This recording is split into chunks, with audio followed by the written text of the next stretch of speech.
Ladies and gentlemen, meet the 2019 Jeep Cherokee, and as you can tell, it's quite a bit different from the outgoing model. This is a mid-cycle refresh, and coming up right now, I'm going to give you the top 10 significant differences between the 2019 model and the outgoing one. And the first one is, well, let me give you a hint. Can you see it? It's right there.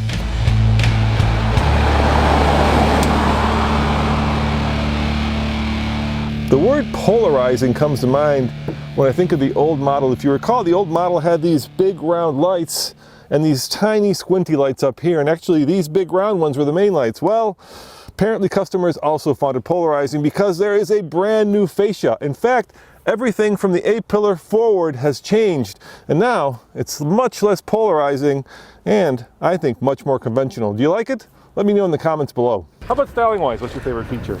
Again, I like the front end. I think I did like the front end in the previous model, but I think that the new fresh face on it, the little bit shorter overhang in the front, really looks nice, and with the 19-inch wheels on the Overland, it's a really nice look. So the number 9 significant difference is not what's under the hood, but it is the hood. In fact, what's under the hood is our number 1 significant difference. But this hood is just under 20 pounds lighter. In fact, it's made of aluminum, and this entire Jeep has lost about 150 pounds. And a lighter vehicle means a faster and a better performing vehicle.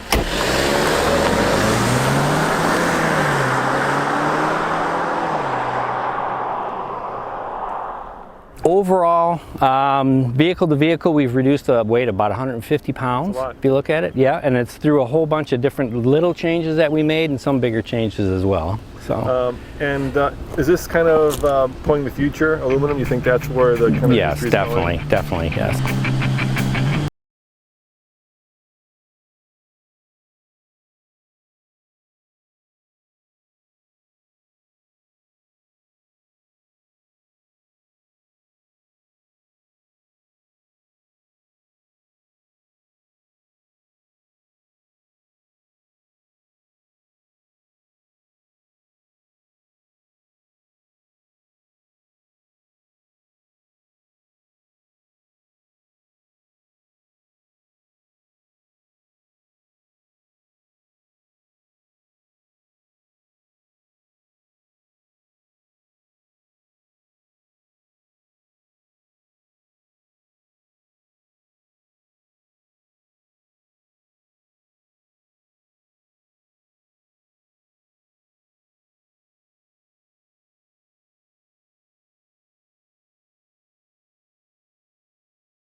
Different from the back, style-wise, and it's also different.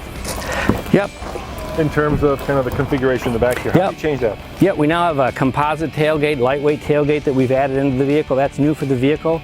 And one big thing in the back that we did is we've what we call shrink wrapped the rear end of the vehicle. We couldn't pull the metal out at all, but we wanted more room back here. We've added 3 cubic feet, and that was by moving all the interior trim out.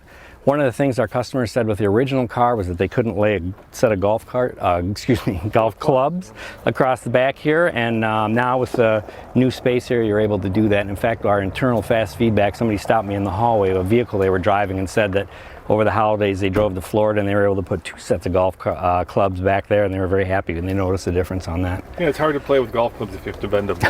Yeah, right.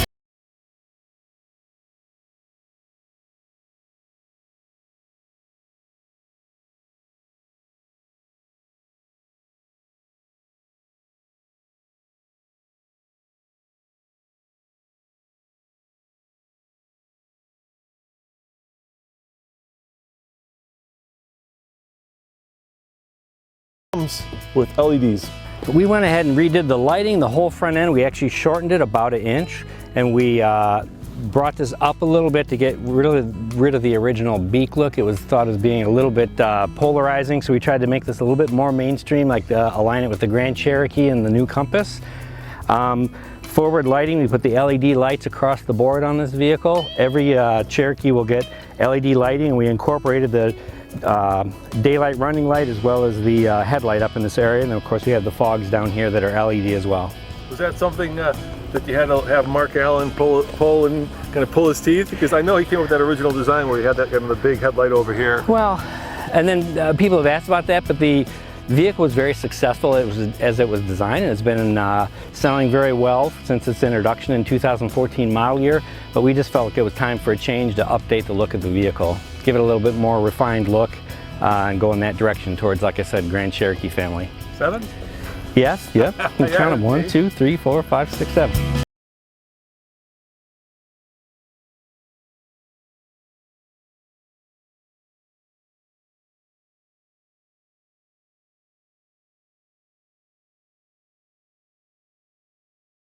Top 3, so let's talk about the really significant changes. They've redesigned the rear diff, and you can get a locking rear diff, and best of all, you can get one with a 51.2 to 1 crawl ratio, which should make this vehicle very off-road worthy.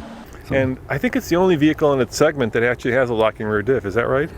That's correct, yeah. Mm-hmm. And what's the final drive, what's the crawl ratio on it? Crawl ratio for the 2-liter is 52.1 to 1. And that's pretty good. Yeah, and then for the V6 we go to 48.3, I believe it is, to 1. And that just locks it in when you put it in low. It doesn't have a transfer case, right? It's got a 2-speed power takeoff, 2-speed PTU on it. Number 2 on my list has to be the 4th generation of FCA's Uconnect system, which I think is one of the best infotainment systems out there. You get Android Auto, Apple CarPlay, a big 8-inch screen if you get the upper end model, and best of all, you get a system that's very colorful and very easy to use.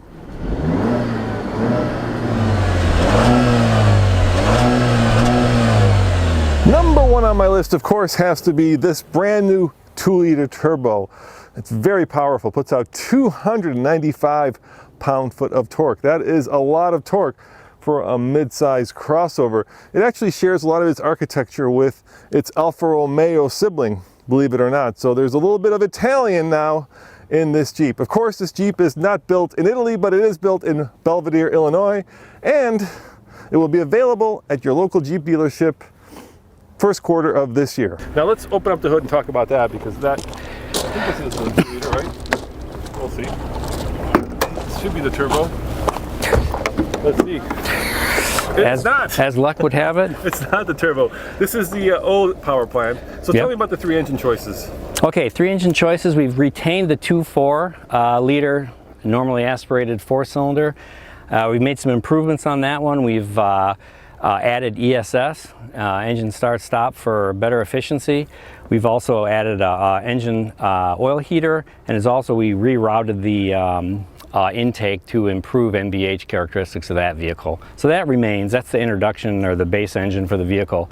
And then we step up into the 3.2, which is also a carryover engine. This engine's got 271 horsepower and 239 pounds-feet of torque. Again, largely carryover. We did make some refinements from an NVH standpoint, drivability. The transmission, we recalibrated the transmission for drivability as well, and took the chance to go back through and make it more friendly both on and off-road. And then the big news for the vehicle is our 2-liter direct injected turbo. It's got a twin scroll turbo on it, 270 horsepower, 295 pounds-feet of torque, and that's where you really feel the power in that vehicle when we're driving them with high torque. Very good efficiency. It's very quick. I get a 7-second 0 to 60 for our internal testing, and you can probably better that actually with aggressive launch, but it's the standardized way we test it. Now, of course, when this first came out, it was, I think, the second vehicle after the Evoque to have a 9-speed transmission. Mm-hmm. And you guys had kind of some teething issues, mm-hmm. right? It would shift at weird times. Have you addressed those? And if so, how have you? Yeah, we've made some both hardware and software changes. The big thing we've done is just progressively retuned the transmission, and admittedly probably was presented to the customer a little bit too busy switching gears and so forth, so we've tried to refine that, or we have refined it for on-road and off-road, but we've really listened to the voice of the customer, gone back through and give a little bit better refinement for the customer driving. And have you guys announced MPG numbers yet on the No, that's pending approval with the EPA, so we can't talk about that right now. How about the older engines? Can't talk about that either, because they all get new calibrations and we have to go through the testing and they have to be validated. Yeah. As always, this is Roman reporting for the Fast Lane Car. Check out tflcar.com for more news, views, and of course, real world reviews. And stay tuned at the end of this week when we're going to compare this Jeep to all of its competitors.